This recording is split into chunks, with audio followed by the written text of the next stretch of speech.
Hi hello നമസ്കാരം. ഇന്ന് കുറച്ച് ഓർക്കിഡ്സ് ആട്ടോ പരിചയപ്പെടുത്തുന്നത്. ഇവനാണ് എൻ്റെ തോട്ടത്തിലെ ആദ്യത്തെ ഓർക്കിഡ്. അതിനുശേഷം ആണ് നമ്മൾ ആദ്യം കാണിച്ച ഓർക്കിഡ് പിന്നെ വന്നതായിരുന്നു. അതിനുശേഷം ഞാൻ ഒരു യാത്രയിൽ പോകുന്ന വഴി ഒരു നഴ്സറി കണ്ടതായിരുന്നു ഈ ഓർക്കിഡ് മഞ്ഞ. അതുവരെ എവിടെയും ഞാൻ ഈ മഞ്ഞ കണ്ടിട്ടുണ്ടായിരുന്നില്ല. അപ്പോൾ എനിക്കത് ഒരു മോഹം തോന്നിയിട്ട് ഞങ്ങൾ അവിടെ ഇറങ്ങി വാങ്ങിക്കുകയാണ് ചെയ്തത്. ഒരു കുഞ്ഞ് തൈയായിരുന്നു അന്ന് വാങ്ങിച്ചത്. ഇപ്പോൾ ഏകദേശം ഇവൻ എൻ്റെ ഗാർഡനിൽ വന്നിട്ട് 10 വർഷത്തോളമായി. ഒരു കുഞ്ഞ് തൈയിൽ നിന്ന് ഞാനിപ്പോൾ ഒരു 5 ചട്ടികളിൽ ഇവൻ നിറഞ്ഞ് തിങ്ങി നിൽക്കുന്നുണ്ട്. നല്ല ഭംഗിയാണ് ഇത് കാണാൻ. നമ്മൾ ക്യാമറയിൽ കാണുന്നതിനെക്കാട്ടും ഭംഗിയാട്ടോ നേരിട്ട് കാണാൻ. അതിന് ശേഷം എൻ്റെ വല്യമ്മയുടെ വീട്ടിൽ നിന്ന് കിട്ടിയതാണ് ഈ മിക്സഡ് ഓർക്കിഡ്. ഇവനെ കാണാനും സുന്ദരനാണ്, നല്ല ഭംഗിയുണ്ട് കാണാൻ. ഇതും ഇതുപോലെ തന്നെ ഒരു തൈ കൊണ്ടുവച്ചതാണ്. ഇപ്പോൾ ഇതും ഏകദേശം ഒരു 5-6 ചട്ടികളിൽ നിറയെ നിൽപ്പുണ്ടാൾ. ഇത് പൂക്കാൻ തുടങ്ങിയാലുണ്ടല്ലോ ഒരു 2 മാസത്തോളം ഇതിൻ്റെ പൂക്കൾ നിൽക്കും കേട്ടോ. നല്ല ഭംഗിയാണ്. ഇവനെ കണ്ടോ, ആ മിക്സഡ് ഓർക്കിഡിൽ നിന്ന് ഒരു ദിവസം നോക്കിയപ്പോൾ അതിലൊരു തൈയിൽ ഇങ്ങനെയാണ് പൂത്ത് നിൽക്കുന്നത്. പരാഗണം തെറ്റി സംഭവിച്ചാണെന്ന് തോന്നുന്നുണ്ട്. ഇത് കാണാൻ ഇത് വേറൊരു വെറൈറ്റിയിൽ ഉണ്ടായി കേട്ടോ. ഇത് ഞാൻ വാങ്ങിച്ചൊന്നുമല്ല, അതിൽ യാദൃശ്ചികമായിട്ടുണ്ടായിട്ട് വന്നതാണ്.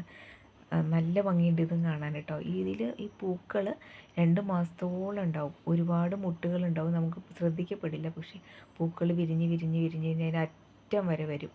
ആ തണ്ട് ഇങ്ങനെ ലാസ്റ്റ് വരെയും പൂക്കൾ ഇങ്ങനെ നിൽക്കും. നല്ല ഭംഗിയാണ് അത് കാണാൻ.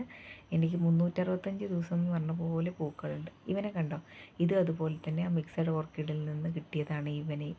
ഇതൊരു ചെറിയൊരു ഓറഞ്ച് ഷെയ്ഡിലുണ്ടായതാട്ടോ. നല്ല ഭംഗിയുണ്ട് കാണാൻ. ഇത് പുതിയതായിട്ട് ആദ്യമായിട്ട് പൂത്താണ് ഈ കളർ കേട്ടോ. ഇത് നല്ല രസത്തിലാണ് നിൽക്കുന്നത്. അവനെ കണ്ടോ, ഞാൻ വലിയ പരിചരണം ഒന്നും കൊടുക്കണ്ട കേട്ടോ. ഇടയ്ക്ക് എപ്പോഴെങ്കിലും കുറച്ച് വെള്ളം ഒഴിച്ചു കൊടുത്താൽ മതി. മഴയിൽ തന്നെയാണ് ആൾ നിൽക്കുന്നതും. എന്നാലും നമുക്ക് എന്നും കണ്ണിന് കുളിർമയേറുന്ന എന്നും പൂക്കൾ കാണാൻ പറ്റും. കൂടാതെ അടുത്ത നമ്മുടെ ഇത് കണ്ടോ, നല്ല വൈറ്റ്. ഇത് എൻ്റെ ഗാർഡനിൽ ഉണ്ടായിരുന്നില്ല. പിന്നീട് ഞാനിപ്പോൾ എൻ്റെ വീട്ടിൽ പോയപ്പോൾ കൊണ്ടുവന്ന് വെച്ചാട്ടോ ഇവനെ, ഈ വൈറ്റ് മിസ്സായി പോയായിരുന്നു. ഇല്ലാതിരുന്നിട്ട് ഇപ്പോൾ കൊണ്ടുവച്ചിട്ട് ഇവനും ആദ്യമായിട്ട് ഇപ്പോൾ വീണ്ടും പൂത്ത് വന്നതാണ്. ഒരു തൈയേ ഉണ്ടായിരുന്നുള്ളൂ. അപ്പോൾ അതിനകത്ത് ഒരുപാട് ചെടികളുണ്ട് വൈറ്റിനകത്തും കേട്ടോ. കാണാൻ നല്ല രസമില്ലേ ഇത്.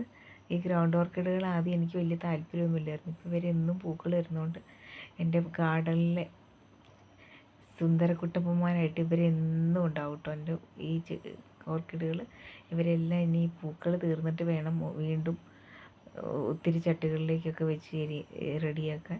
ഇത് പൂവായിട്ട് വരുന്നേ ഉള്ളൂ. കൂടാതെ ഈ കുഞ്ഞു ഓർക്കിഡുകളുടെ കൂടെ എൻ്റെ ആമ്പൽപ്പൂവും കൂടി പൂത്ത് നിൽക്കുന്നത് കണ്ടപ്പോൾ ഒരു സന്തോഷം. എന്നാൽ അവനെയും കൂടി ഇരിക്കട്ടെ വീഡിയോയിൽ എന്ന് വിചാരിച്ചു. അതിലും ഒത്തിരി തൈകളുണ്ടായി നിൽപ്പുണ്ടേ.